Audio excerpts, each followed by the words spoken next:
Not. Call the meeting to order. The first item of business is a roll call, and Robin, we'll start with you. We'll just work our way around the table. I'm Robin Marshalek. I'm the Director of Operations of the IDA. Jennifer Tishka, Program Manager for the IDA.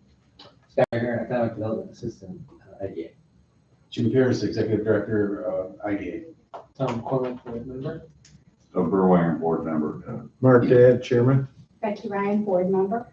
Nicole Hastings, Board Member. Jim Rutowski, Board Member. Joe Gozowski, Board Member. Evan Bouzier, IDA Council. Kathy Vera, Figmatics, External Auditor. All right, let's.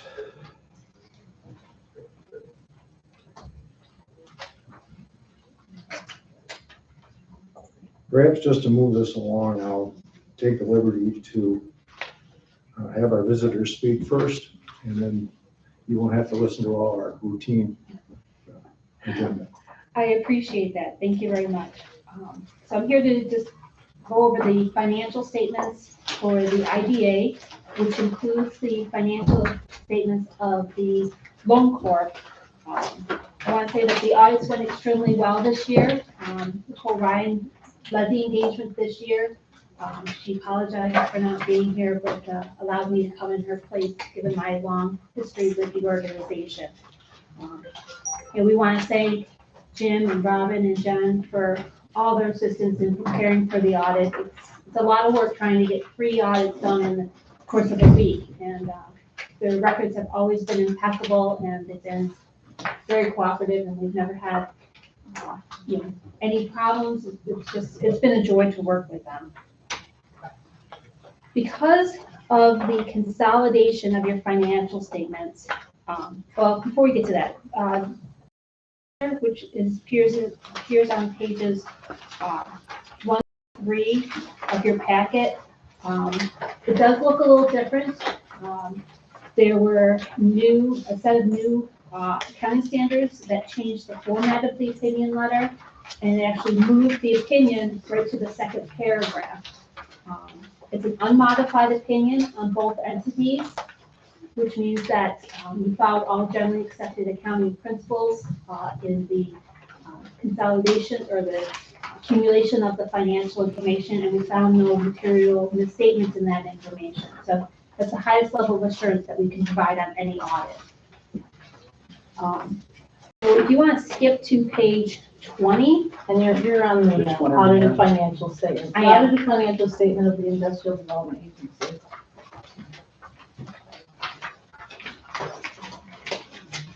Thanks, Robin.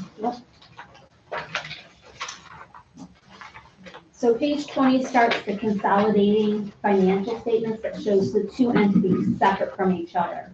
It's just easier to go through that information than the consolidated information. And feel free to interrupt me if you have any questions. Everybody find the page?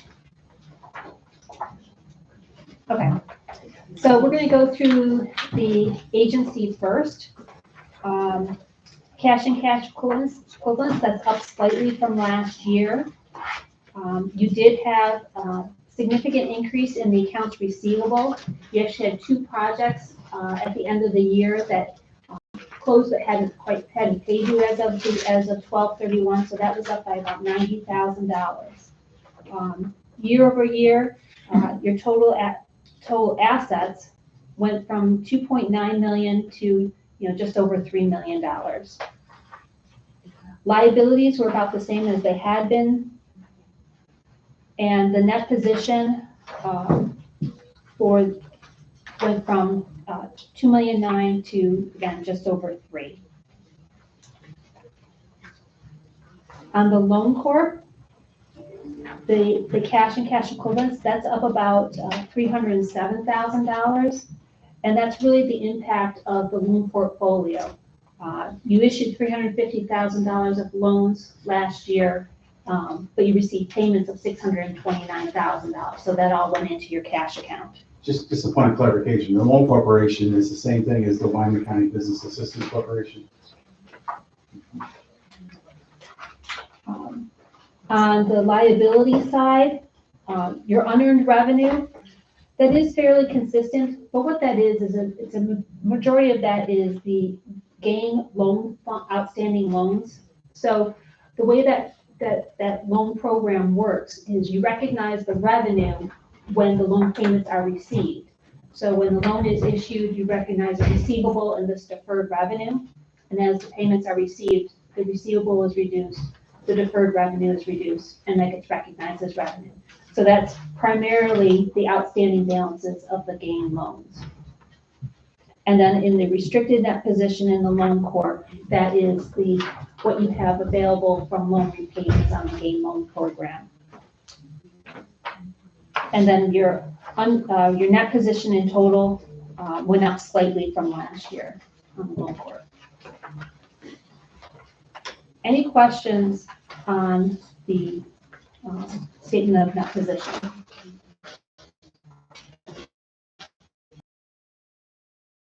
And expenses on the agency, about $400,000 more in agency fees and penalties. You had some projects that closed in the current year that were kind of carried over from the prior year that got delayed because of the pandemic. And some of them were sizable. So that's what led to the increase in the fees in 2021 on the agency. So your total operating revenues went from $178,000 last year to just over $525,000 this year. On the expenditure side, the expenditures went from $495,000 last year to $385,000.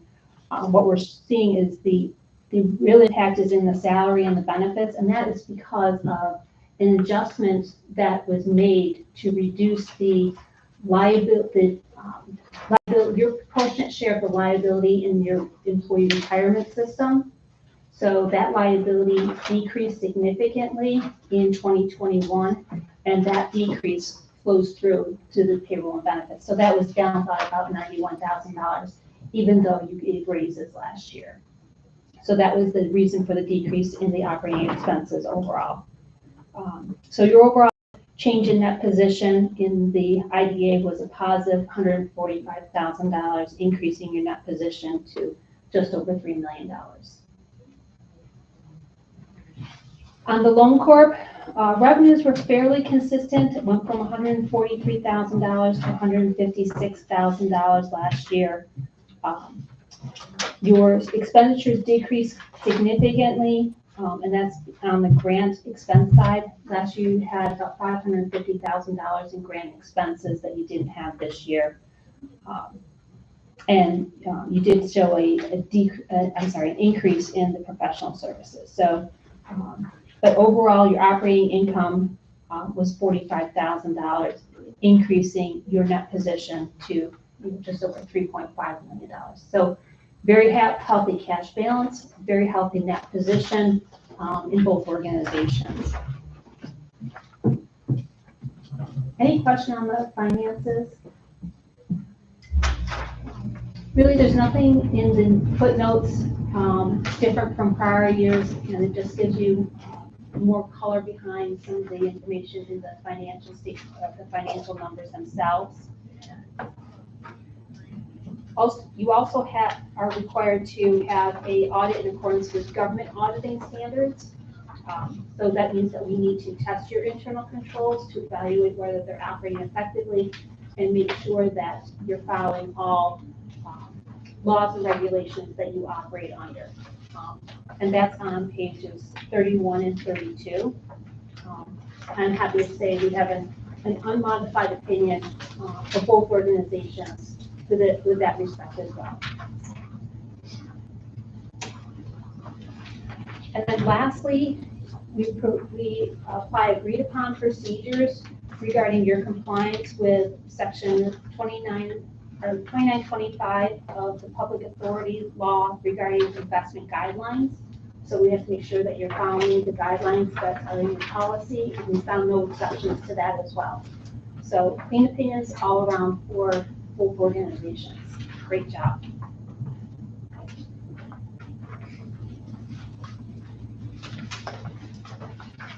If you have no questions on the financial statements, then the other document you have is our report to the board. And there's a separate report for each organization, but I'm just going to go through the one for the IDA since the two are very similar, and I'll just point out the differences between the two as I go through it. Everybody find that report? You know, so much for a paperless society, you come with a lot of paper. So this report has a couple of different sections. Starting on page 1 is our required communications, pages 1 and 2. And this communication is required by our auditing standards. So we're required to kind of outline what our responsibilities to you as our responsibilities are to you as your auditors, and that was all outlined in our engagement letter. The planned scope of the audit, again, that was all outlined in the communication that was sent with the engagement letter. If there were any changes in accounting policies, any unusual transactions, any significant changes or new estimates, it would all be outlined in this letter, and there were none. You did implement GASB 89 and 98, but that really did not have an impact on you. So by implementing it, it really didn't change anything for you. GASB 89 had to do with how you account for interest costs during construction period, and GASB 98 had to do with an annual comprehensive report, which you don't file and are required to file. It's just a different type of financial report. It contains a lot of statistical information that is really not meaningful to your readers. There was one audit adjustment for the IDA, and there were none for the loan corp. And I believe that the one adjustment was just for the proper change in account, or not change in accounting, adjustment for your participation in the employee retirement system. There are reports that are provided by the retirement system that contain information on your proportionate share based on your participation in that plan, what your proportionate liability is in the plan. The plan is underfunded, but it's funded at 99.95% as of March 31st, 2021. So it's almost fully funded. A lot of that has to do with how well the market is performing. I think it was at 98% last year. So that adjustment just has to do with that long-term liability that you put on your books that is really not very meaningful, but information is provided by the retirement system. No disagreements with management. Again, the audit went extremely well.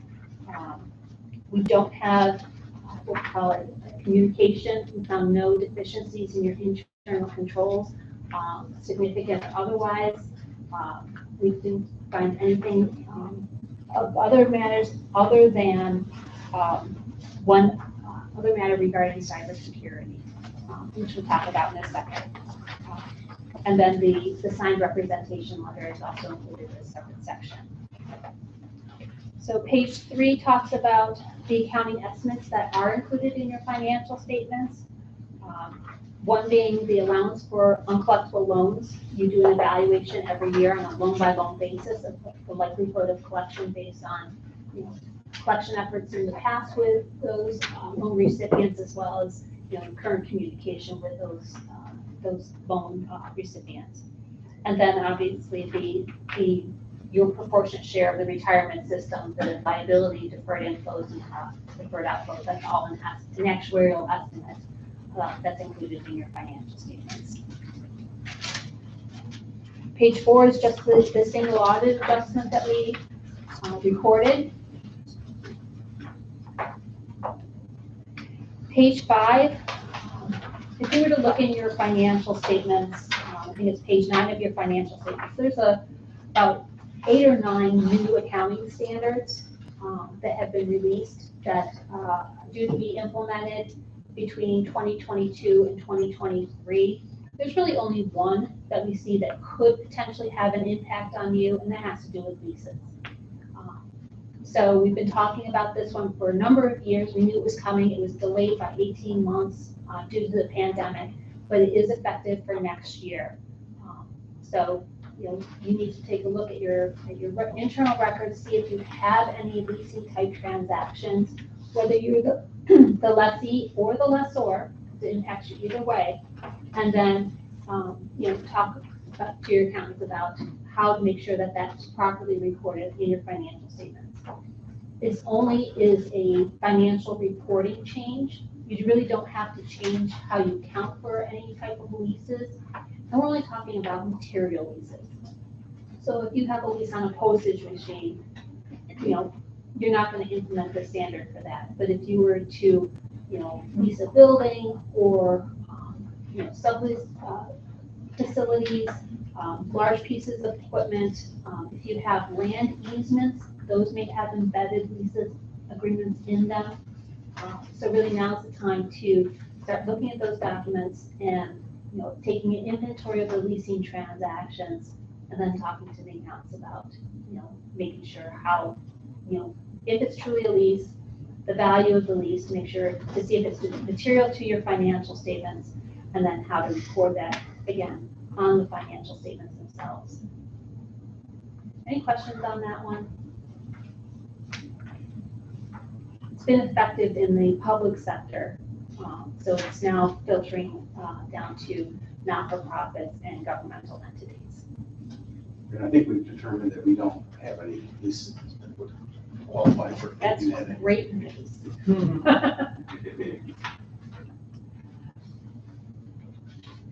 The next page, page 7, talks about communication of another matter. And this one is a little tricky for you because you kind of fall under the infrastructure of the county, although you're that, regardless of what you fall into security events that could negatively impact you, and that you should be doing, vulnerability testing to make sure that your firewalls hold up, that you have no potential for breach of your systems. You have a lot of cash. That's what we're primarily concerned about, is somebody being able to breach your security and being able to, make financial transactions appearing to be yours. So it's a risk, it's a true risk. Look at the paper every day. Somebody is getting breached on a daily basis and losing a lot of money. And then for those risks that you cannot protect yourself from, making sure that you have adequate cybersecurity insurance. And I know that that sounds very, very costly. So it's really a business decision, but there is substantial risk there that you want to make sure that you're aware of. And then the last section is the signed representation letter that says you take responsibility for everything, we take responsibility for nothing. Yeah. It's like an accountant. Or an attorney. Any questions or concerns on either of these organizations' financial information?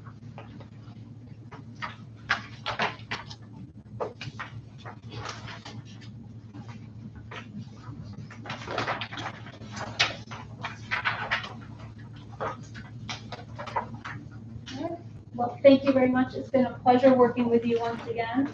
I wish you all the best, and hopefully you enjoy the rest of your day. Thank you. Thank you. Thank you, Appreciate it.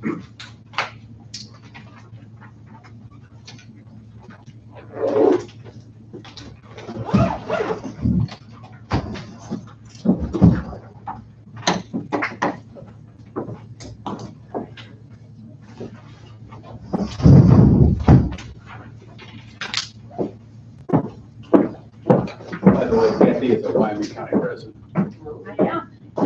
Proud to be that way. Take care, everyone. Thank you. Thank you. From the village of Wyoming. All right, let us turn then to the agenda and look at item 2B. We just heard the financial reports. No, excuse me, 2C, the audit presentation.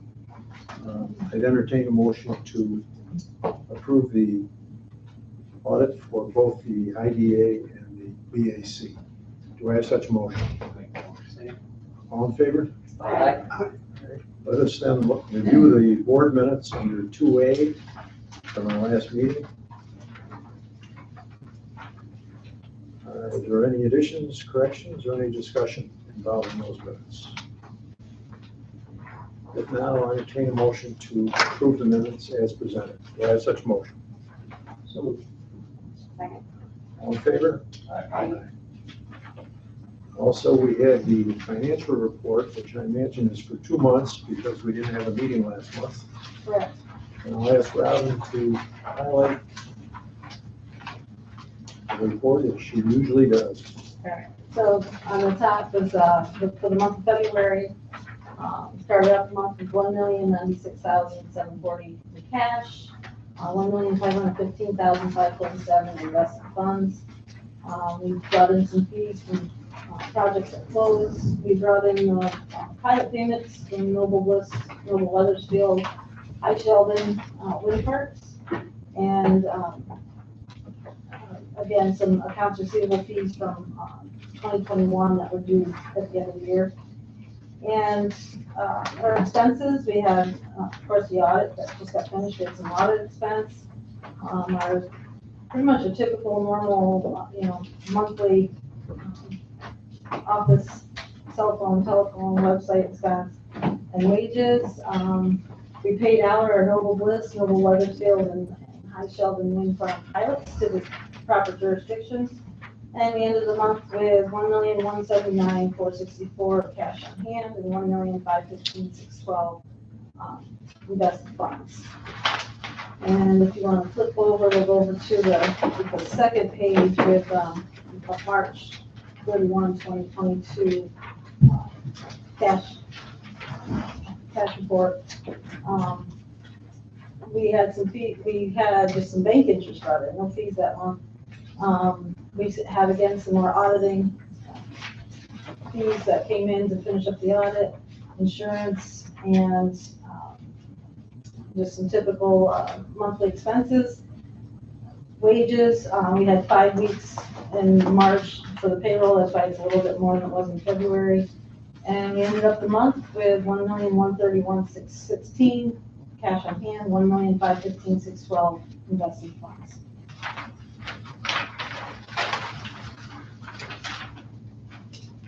Any comment or questions? If not, I'll entertain a motion to approve the Second. all in favor? Aye. That'd be for both months, correct?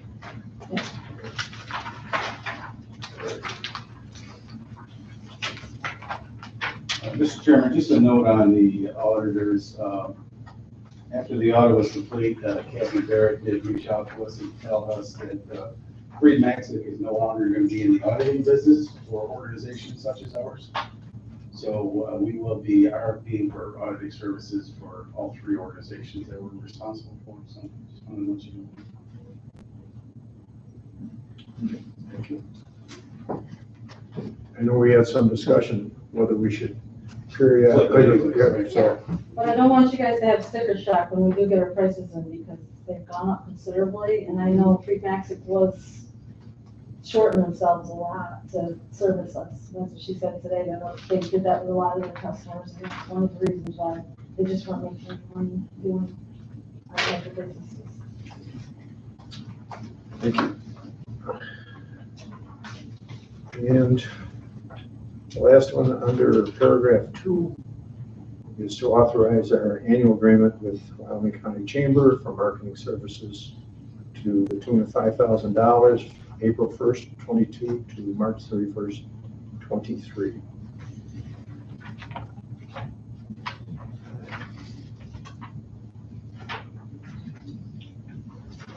Actually, the agreement's not in the packet. That's just an annual thing that we have the board consider for helping us with our marketing.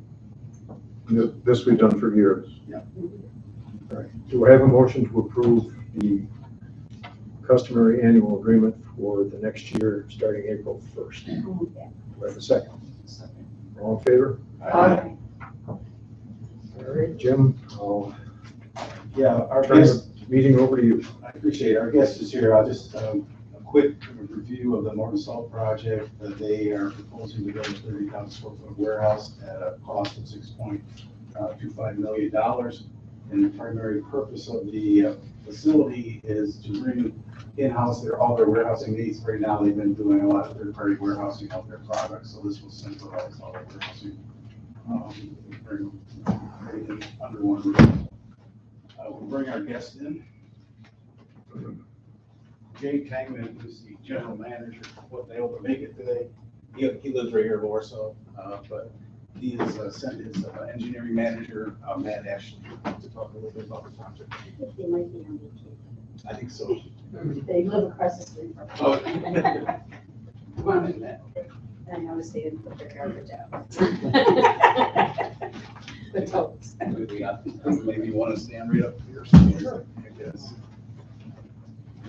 You got plenty to use my chair, then they can see you better. Maybe you can sit right up on the chair, man. At least it's, leadership round. I know. Yeah, me too. This is our plan for a 40,000 square foot, warehouse addition. The purpose for this is a few things. Currently, about 25% of our food grade products and 12% of our non-food grade products is shipped to third-party warehouses, which cuts into our margin in our product.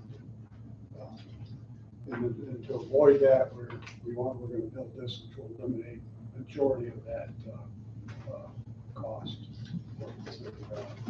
Also, when we've got food grade warehouses that they're heated and environmentally controlled, whereas our non-food grade are exterior structures that we can store product outside. When our warehouse gets full of food grade product, then we have to curtail our evaporation process, so we're not making as much salt and not as much product. So, that'll eliminate a lot of that. Plus, our Fairless Hills, Pennsylvania facility is taking over a lot of our non-food grade products, but we'll be doing more with the higher margin food grade products. But all that leads us to needing more space to put it once it's produced and store it and be able to ship it out. A few other things. Right now, our loading docks are here. It's a very congested area. Our packaging is in this side. This is our warehousing, so all packaging material comes off the bagging lines into the warehouse, and we're loading trucks in the same area. Truck drivers are coming in to check in, so it's a really inefficient, unsafe situation. The new warehouse, we've got designs and countermeasures in place that'll prevent a lot of that. And each truck driver will have his own corral and stairway to come in instead of one coming in. Have more space for them to back their trucks in. And it will be saving a lot of traffic down this area into the backing plant. That really the main part is it's going to make us more competitive within our own network, being able to produce more of the higher margin food grade product, which in turn gives us more capital to invest back in our facility. Where are the third-party storage locations now? We've got North Carolina, Ohio. So these will create jobs here locally? No, there's none. No, but this addition, with putting your own warehouse, you'll create jobs locally? We're not anticipating any new jobs. It's a retention project. Okay. And improves the competitive position of the company. Okay. Not to say in the future there might be another line that we put in there because of our efficiency, but we're not like planning on it at this point. By changing your product from from a non-food grade to a higher food grade material, would that affect employment? Not really. All our products are finished as food grade. It's just how we package them. Our non-food grade is mostly water softening pellets. Will it create more traffic into that facility? No, it'll be the same amount of traffic. Yeah. Probably less because we won't be double handling. Yeah, better flow. Yeah, right.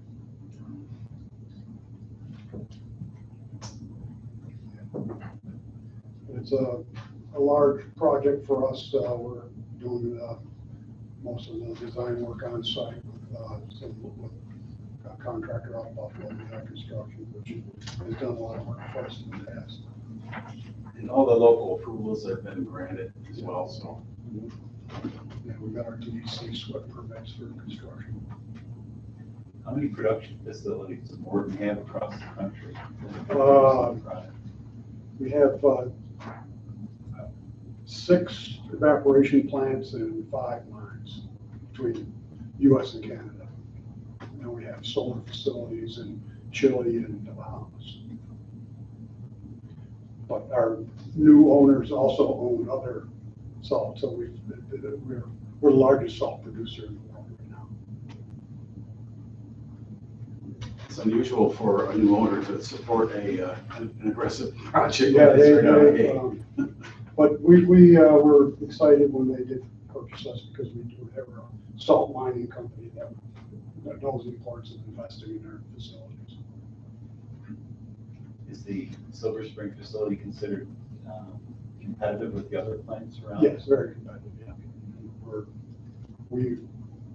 We have the same auditors that come into our facilities that go to US Salt and Cargill, and they tell us how much cleaner and more hygienic our plant is. At least that's what The people are really they yeah. When's the project start, the construction? Actually, we're doing some work now, just some of the ancillary outside battery limit stuff. Then end of May, we're starting the groundbreaking for the foundations. Is it completed sometime next year? It should be, we're hoping it's complete by December. Oh, so no reason to go to the Bahamas and check out the review of the program? We'll have to see. Well, I've never been there, but this is the part of the Bahamas that We don't have really go. oceanfront condos. Oh.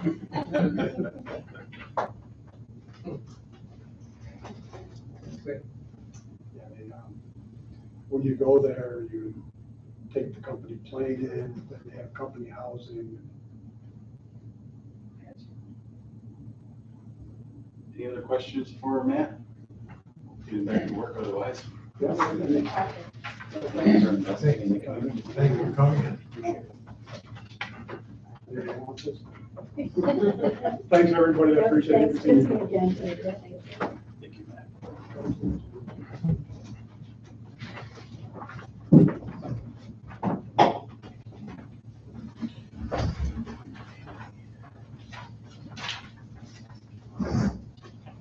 As I mentioned, all the local approvals are done, the secret compliance has been met.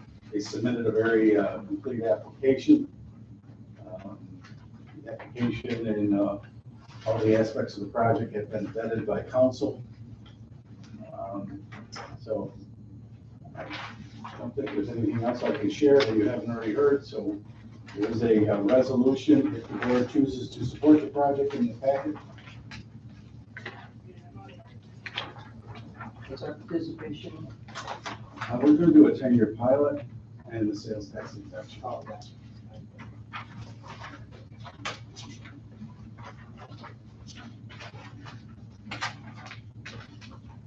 As you can see on the preliminary applicator, some of the portion of the application is 148 jobs at the Silver Spring facility. Those are some of the highest paying jobs in the county. Some of the small numbers. Used to be 175. Is that right? Got a $10 million a year payroll. Tells you how much they're paying.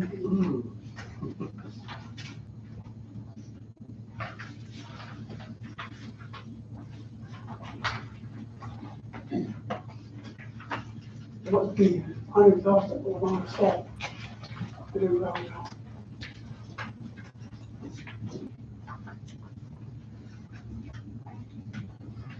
Robin, how many people were, did you go to the meeting? I see you in the notes on the YouTube. Oh, in the public hearing, Yes. it was Jim and I and, the mayor. Ray King.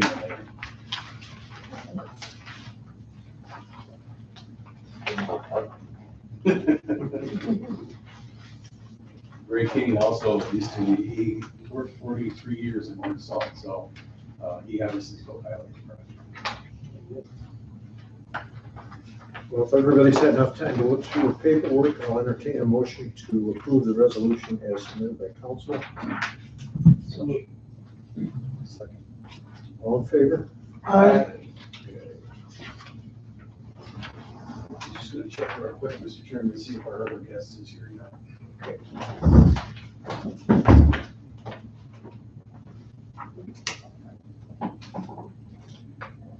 And I don't see him, so we can move on. Okay.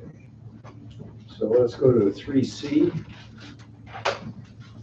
And that is for extension of the sales tax exemption until May 31st. For Glasgow manufacturing, maybe you'd like to give us a little background on that. Yeah, I think probably we could roll several of these sales tax exemptions together, like C, D, and E.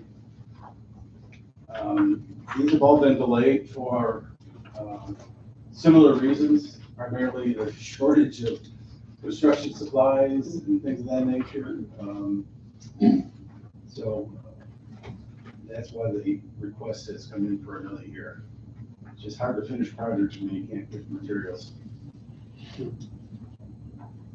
right, can we do this with one resolution, or would you like a separate one for each? I think one for all three would work, unless council.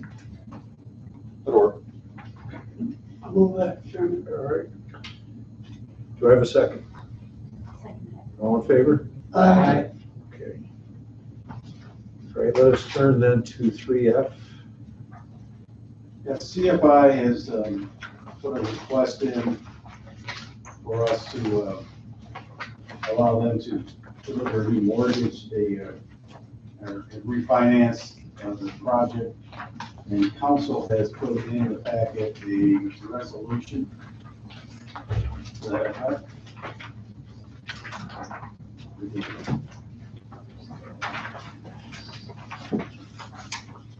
Trying to think our number, right?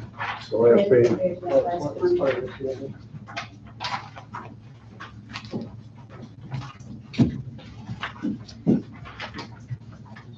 Yeah, it is the very last page, thank you.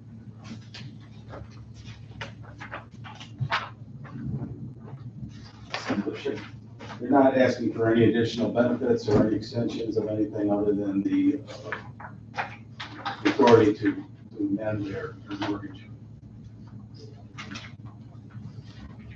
We do this quite frequently when companies are looking to refinance.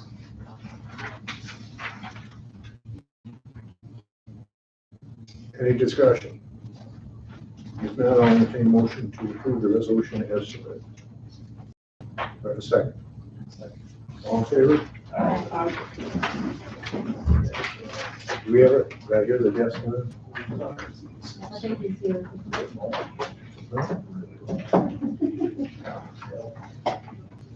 He told me to. He said there was a lot on today.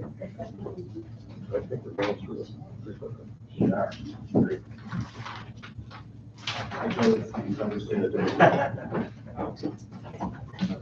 I think we could have you go down there a little farther there, gentlemen.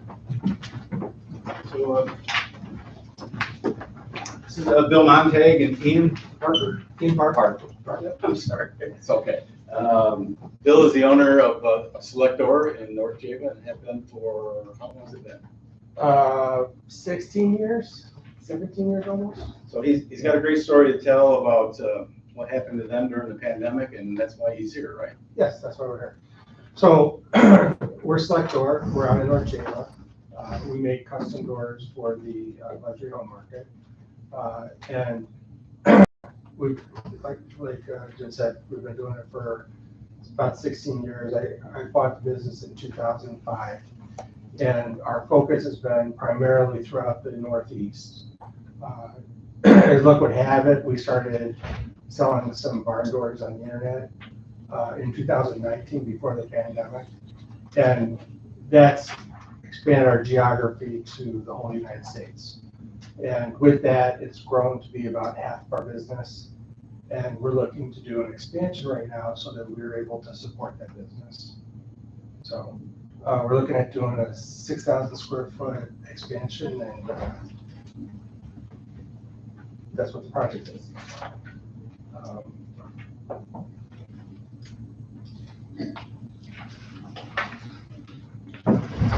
How many jobs are at the facility currently? Right now, we have 33 people, and we're hoping to expand that. It's been very difficult to find people in the current environment. We're part of the process is going to be some automation help keep up with the growth. But we're anticipating, if we can find the people, 5 support staff and other production people to help support the process. So it's been, over the last couple of years, it's been very difficult to find people.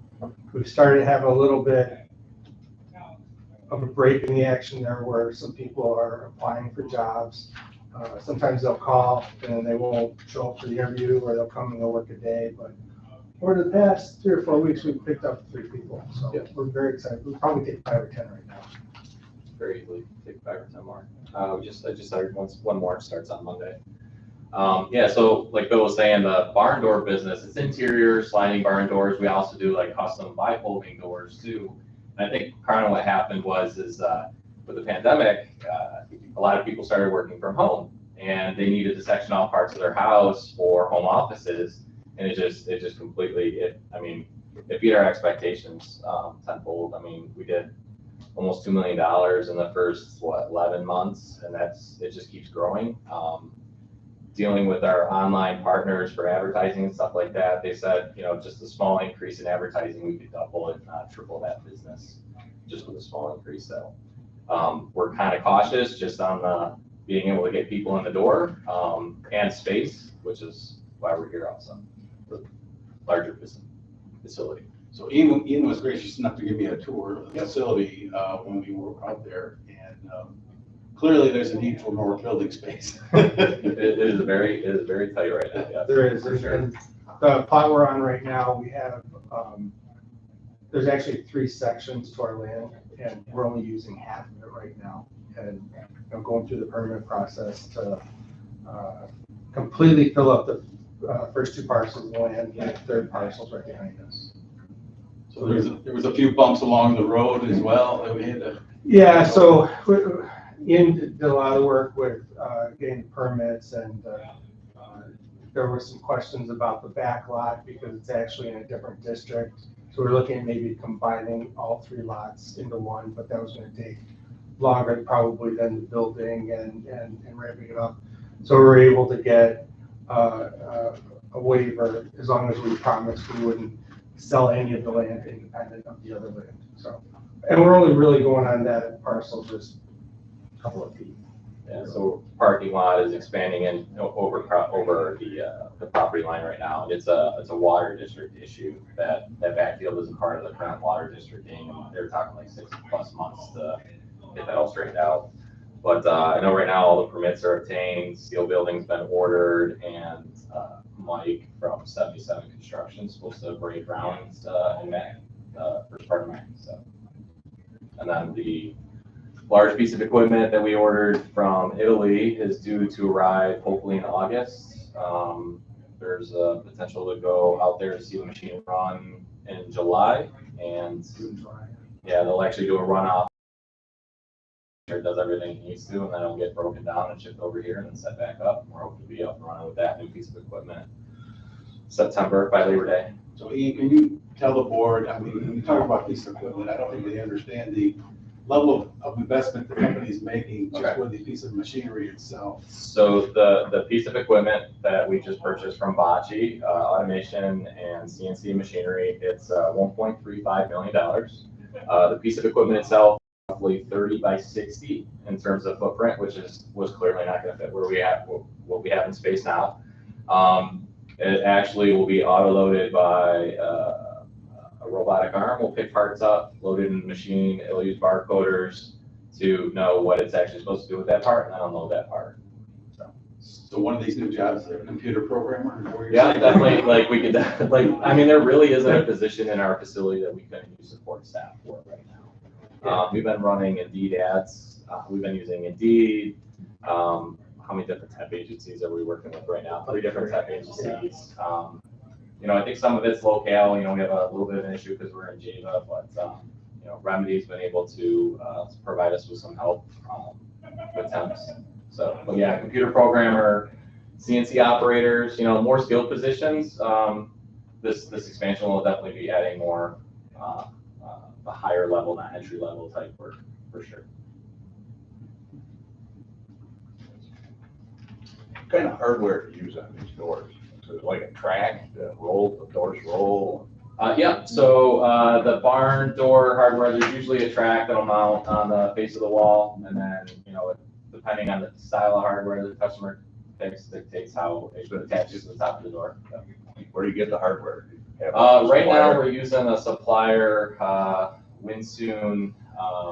They're based out of California. I'm pretty sure the hardware probably comes from China, but the company itself is based out of California. So that's where we get that. We also use Stanley for our bifold hardware.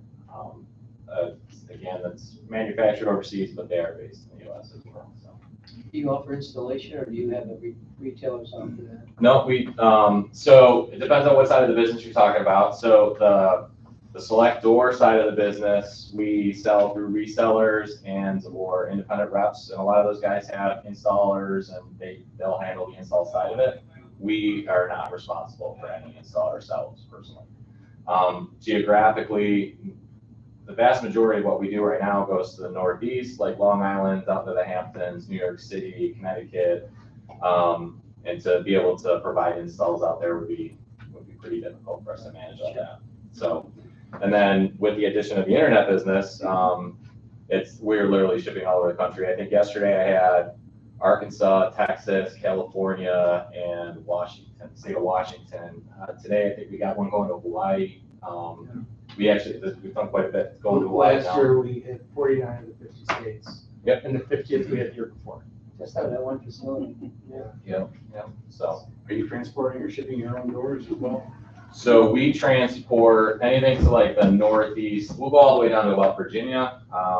We actually just made a delivery on our trucks all the way to Montana, which is not normal, but that was a pretty substantial project. I mean, it was over $100,000 in it for an interior door package. So we drove it out on our own truck rather than trust it with FedEx Freight. That's how all the online orders ship. That was with FedEx Freight. And then the crates that we use for to package that all up, we actually purchased from UFP out of Arcade. So they're supporting us in that endeavor as well. What's your turnaround time on an order that was placed today, say, for an interior? So the online business, we're trying to maintain like a 4 to 6 week lead time. Our high-end home market, you're looking at anywhere up towards 11 to 12 weeks right now. So. Which typically would be 6 to 8 weeks, but our volume's up substantially this year, and you know we just can't get it all out. So these are all custom made doors. These are not. Everything is made to order. There's nothing that's standard in either of the businesses. Everything's custom. Everything's made to order. 16th of an inch, wherever you want to. So the designer contacts you and you design and you execute the design? Pretty much. Yeah. So it could. So for the internet portion of the business, it could be a contractor who'll call up and they'll talk through what they'd like to see. They can go to our website and make some selections on it, and then they'll ask for what sizes they need for the different openings, and we'll walk them through that.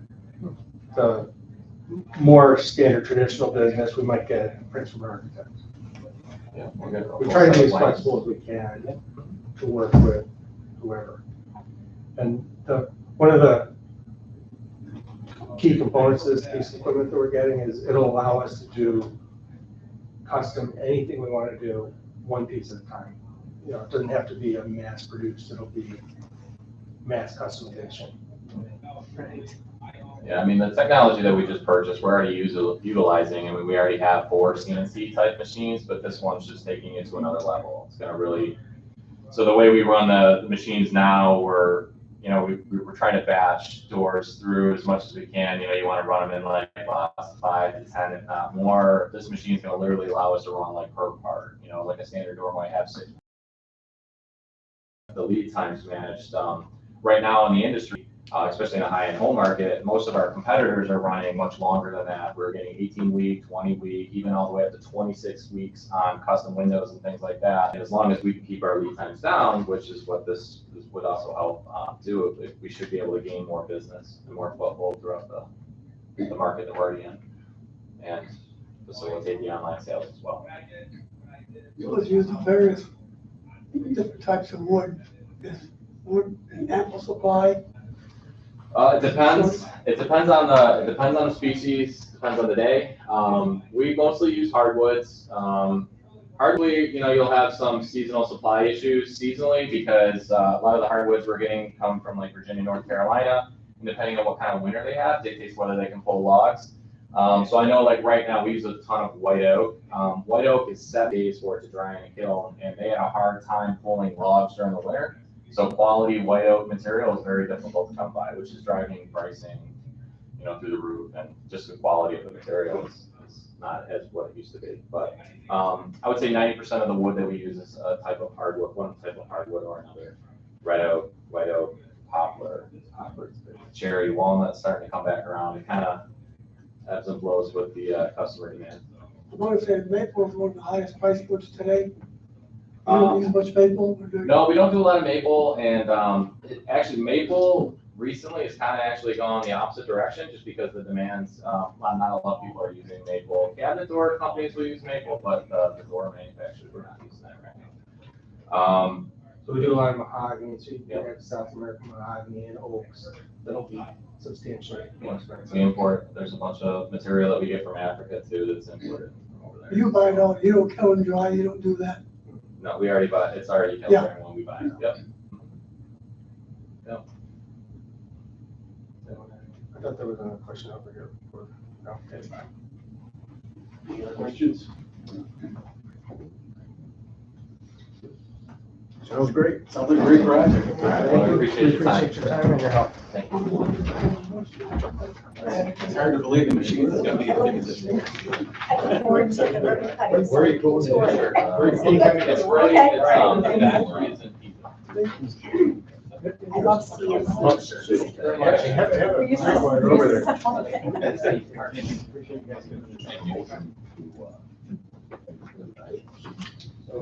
We had one that was a whole building, one machine. They just don't pay it in. One person operated it, pushed the button.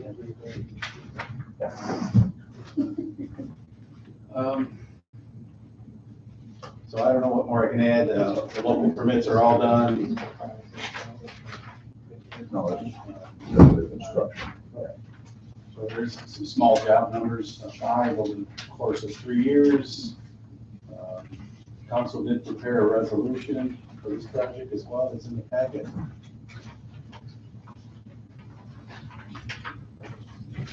What's ironic about the select door, not ironic, but kind of interesting, is that they're the original custom door company in Wyoming County. From that, it spun out several other door companies that were former employees of there. There's one in Arcade called Mill Creek, Creekside Millworks. There's one here. there's Upstate Door here in Warsaw. His brother is Fontrick Door in Batavia. And they just keep popping up. So this area is really a cluster of high-end, high quality, and very expensive doors, and they're all shipping and selling to the same market. Schlick used to work for over here at Fontaine.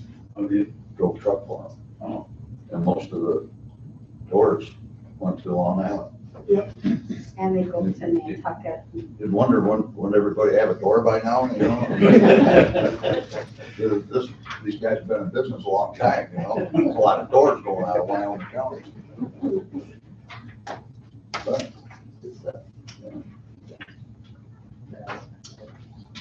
Do I have a motion to approve the resolution as submitted? I'll make that motion. Do I have a second?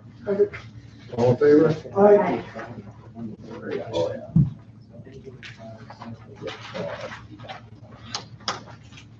Okay. Jim, do you have a further report? Yeah, just a quick couple of updates, and some new projects that we're starting to work on.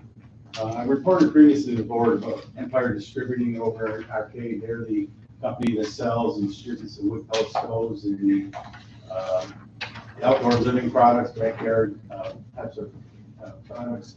It took off during the pandemic. They were gonna build a 60,000 square foot building. After they went out and started to get some of their pricing for materials, they decided just to build a 15,000 square foot building. And are buying a building that's already built and is located in Springville. So they're going to be using that for some of their overflow warehouse for the time being. So they're still contemplating the building of a 15,000 square feet building, and I'm waiting for the numbers to come in on that to see if it's even going to be worth running it through the IDA, because it has to net enough benefits for them, and we got to work the numbers out and see where it is. I was disappointed to hear that, but it's the state of the economy as it is now. Just recently, I got recontacted by the hotel developer that we've been working with for the arcade market for the proposed Holiday Inn Express. That project obviously went cold as can be with the pandemic. Looks like the travel industry is starting to come back a little bit. The financing is improving for hospitality industries. So they're meeting today, the developer is with the corporate folks from Holiday Inn to see if they're going to look at the same model that they were. They were talking about 77 years. And so he's going to contact me next week to see where we are with that. But I just want to let the board know that it's not a dead horse at this point. So we'll see where that one goes. I met with TPI over in Arcade, that's Taylor Pullman Industries. Doug, you'll remember this company. We brought it here from Orchard Park because it was a company that split in two. They brought the aluminum casting portion of the company to Arcade, where they make a lot of small run casts for companies. And they really have found a really nice niche. And when they designed that building, it was designed to have another duplicate building the same size on the same footprint. And they finally reached that point where they're starting to take a look at that. So it looks like it's probably going to be in the neighborhood of a $10 to $15 million project. And another 30 jobs will be created there by the company. So another good project that's going to take a while to get through all the things they're going to have to do with planning and those sort of things, but it will be coming in for some IDA help. I'm also starting to work with the Farmcraft Brewery project in the town of Sheldon. I don't know if you've heard or seen anything about that. Right on the corner of Harris Corner Road and Route 28, directly on the west. If you west of the fire company, where the fire company is, on that next corner, they bought 10 acres of farm from the Myers. Joe Meyer. Yeah. This is the daughter. Yeah. This bought it. She's going to build about a 9,000 square foot timber frame brewery / event type of center there. She's going to have outdoor summer markets there. She's going to have a corn maze. They're going to do movie nights. They're going to do some food truck concession programs. They're treating it as a kind of a tourism destination project, which the brewery piece is going to be the finishing of brews. They're planning initially on getting 42 North and East Shore to brew their stuff. They want to bring that almost finished product in and then flavor it with some of their own produce and things that they're going to be growing on their property. So it's kind of a different twist. But, so it's an interesting project. The husband of the woman that's doing this project owns a company, a brewery in East Aurora called Aurora Brewworks. I know Evan, and I know where that is because we met there one night to sign some documents to be the deadline. Now, where is this relationship to Windy Grove? It's gonna be west. Yeah. It's just down the hill, basically, Exactly. across from the old captain's chair. Yeah. Opposite corner. So we're, I'm not telling any stories. Yeah. well, that's the whole thing about the tourism destination component. You're trying to capture some of the traffic. You're trying to have 28 from downstate. You know, they're going to Niagara Falls. So it's a great location, that's for sure. So we'll keep you posted on that one. I had some conversation with the folks at Attica Package. They're buying another parcel outside of the village. They're hoping to be able to move their mulching operation out of the village. From those folks in Attica that know the history of the chipping facility within the village, it has caused some headaches over the years. So that's in the works. And then we had an initial application come in from our friends at Beaver Hollow.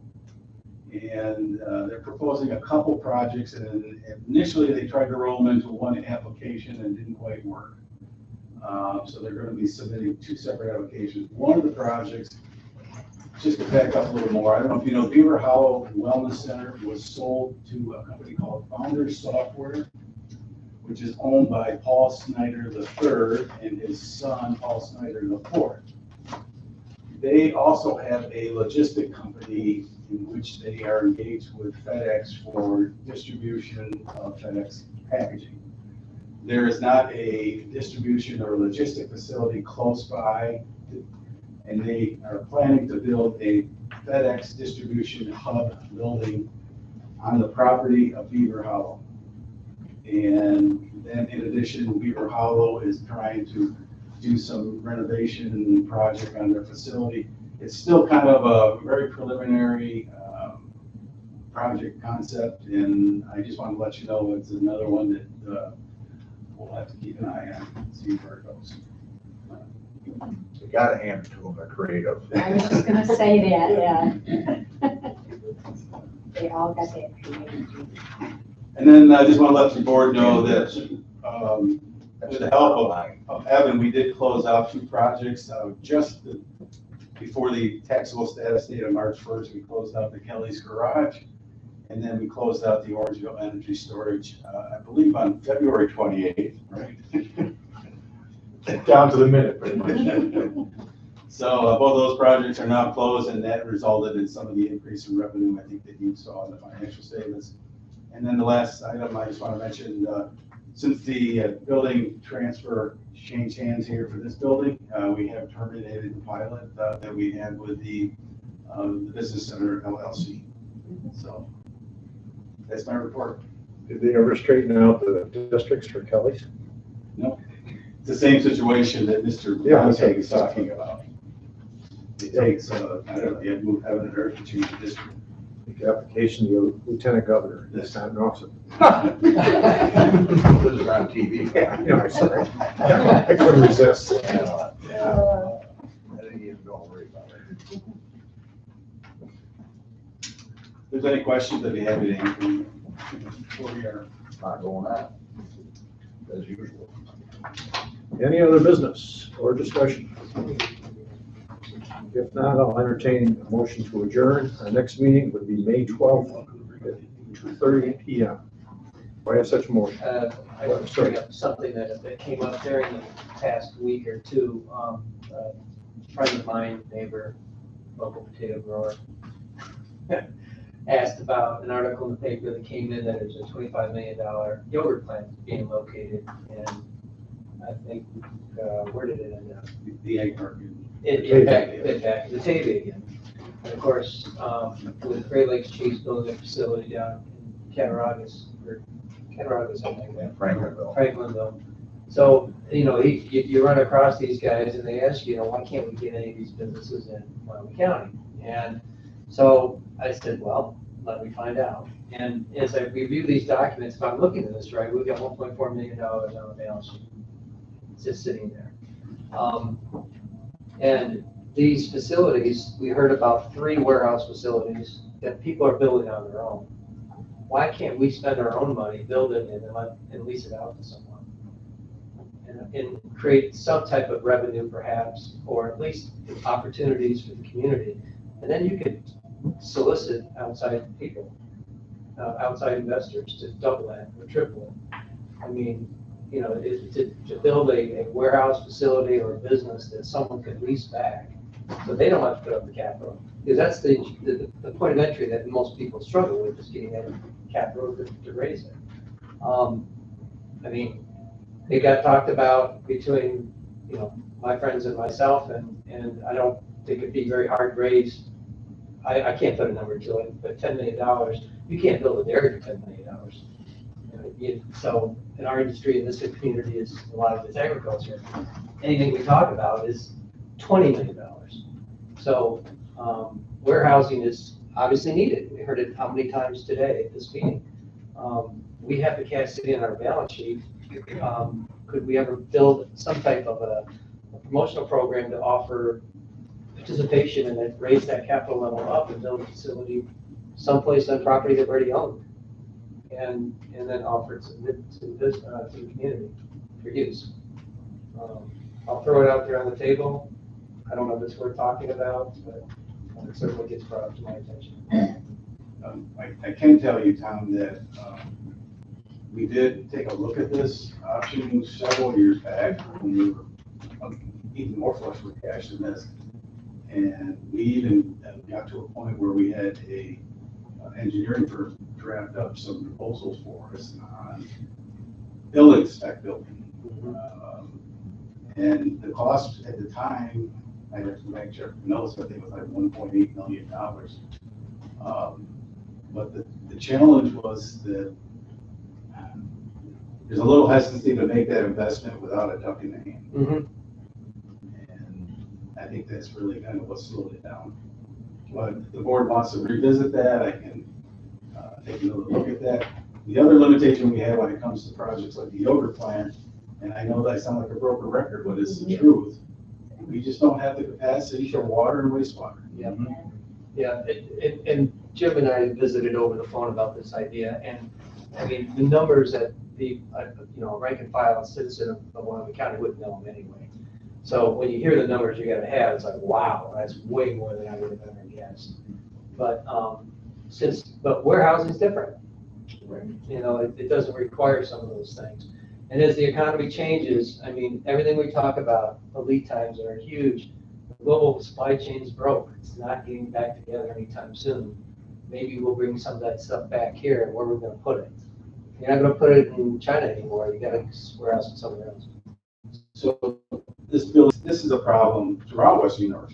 So they did a $300,000 study about what do we do about this issue. The study's been done, and now we're starting to work on implementing that. But even before that implementation plan comes out about what you do about that, developers in Buffalo are building warehouses without any company committing to it. They're just doing it. So But they're having a hard time leasing the space out. not unless they have. Seems like when you look at, maybe I'm not being my own business anymore, but when I look at that 1.4 million, we got way too much cash on the balance sheet. You know, why are we lending that out? Why are we investing it? And talking to some of the local business people, I mean, warehouse space is a dream. We had a warehouse now for the place out on 98. Yeah. Allen Stove. They'd be in it. They'd be in it. Yeah. I've had 3 or 4 other companies in Arcade ask me about warehouse space. We still have our land. I don't know if that's suitable for warehousing or not. How many acres does that kill? 28. 28 acres. That would be near the new hotel we were talking about. Exactly right. And it's all zoned. We got the zoning changed. We've done the phase 1 environmental. It's squeaky clean. It has truck access to Route 39. Did we just put a gas, or it's accessible or something, gas line? Yeah, we did. We wrote, with the hotel project, we wrote a grant. And we did receive $60,000 to extend the gas line from 39 down Steel Avenue to the parcels. We got that grant, then the pandemic hit. and the hotel didn't come, so they didn't build the project for the gas. Right. But I keep checking on that grant every little often and say, hey, is that still out there for us? Yeah, they claim it is. But they won't do it until there's a foundation in the ground. And Jim, when we get the Borden's plant cleaned up, Yeah. you put an acid warehouse Is there there. another spot there? I'd much rather have that in Arcade than subsidized housing. Yeah. We talked about, Lamppost. you know, we had an ordinance in the county at one time, maybe a few years ago, talked about a potato chip plant. Yeah, we're covering that. And why wouldn't something like that work? Well, the water and the power, that seems to be the limitations, but if they build it, you know, the saying goes. But, I mean, if there's a committee that wants to be formed to talk about it, I think I'd be willing to participate with the committee and how to work out those details. And then propose it to the community and see, the business community, and see what interest you have. I know that I don't think we'd have a hard time finding kind of people that wanted to contribute to it. I mean, $1 million today doesn't, I mean, for the businesses that we have around here, that's pennies. I mean, I know that sounds like a ridiculous statement, but you can't do anything in terms of building for business that's less than $1 million. Can you put a building up on someone's property? Like what I'm talking about, lease it to them, and option to buy. That's You gotta absolutely. write it up in the contract. You're taking, I mean, I'm not trying to be, but if you look at 1.4 million, why is it sitting there? And I'm not being critical, but our job is to create industry, build in the community. Commerce, that's right. Well, ideally, we've been trying to invest in property. When we find some property that's suitable, that's why some of the balance is so high, so. Land's hard to come by. Oh, boy, we know it. But given that this is a national problem, because logistics and the supply chain, are there any federal dollars or anything we could use, that we could look for finding additional dollars to, again, start rolling other funds into the 1.4, some percentage of that number to try to make a step towards that? Yeah, we could explore all that. I think it's worth the conversation. How do you get that going? Do you have a form of committee or? I just talked to that guy. We gotta go to lunch. We've been trying to do that for 3 years. I know. You obviously need it, I don't. Well, if you would want to make a motion to that effect, certainly feel But- welcome to do so. I would just offer to do some legwork on it and report back, and if we need to do a committee structure, we can do that. Great. That's always, that's my. Build a building that utilize the products that we produce in Wyoming County Yeah, I is a mean, key thing. well, the fertilizer warehouse space, chemicals, for agriculture. That's the business I know. And I know it is in complete short supply. And in the United States before they have, what's going on around the world is really putting a strain on that. Oh, That Steele and O'Brien, I don't know if you read about that or not. Penter Products, which has been in part of their building for 30 years, has bought a building in Franklinville as well. I don't know why Franklinville. I was gonna ask you about that. We got a letter, the town board got a letter. Who is this anyways, you know? They've been there for 30 years. I don't know if you know Bob Sheedy, he lives up on Northwood Road. He's the general manager. Yeah, I know who he is. And they're owned by a company called Lebanon out of Pennsylvania. And they make pellets out of recycled newspaper and stuff, and then grass seeds and fertilizer and those sort of things. Anyways, this building in Franklinville, supposedly is a rail site. They're running into paper shortage of recycled paper to make their products. So they're thinking being on a rail will make it easier for them to source the raw materials that they need. So there's 10 jobs there that are going to go to Cattaraugus County, staying in the area, obviously. So that's going to free up 70,000 square feet of space. So I called Steele and Brian and said, what are you going to do with that space? He said, we're going to fill it. So they already got plans to fill it up with their own stuff, but they're already bursting at the seams as well. Wow, I haven't been in there that long either. Nope. And Trestle Light Electric, they were going to take part of their building and try to warehouse, bring in somebody that wanted warehousing space. They closed down that distribution facility in Florence, Kentucky, moved up here. They're building bursting at the seams. Is it really? Wow.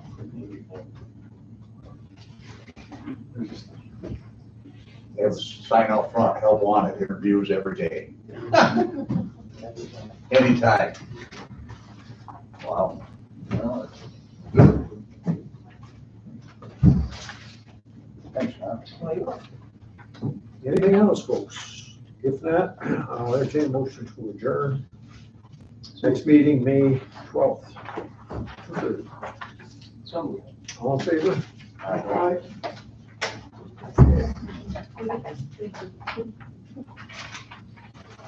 Now let us turn to the BAC. Let's make sure we're offline here.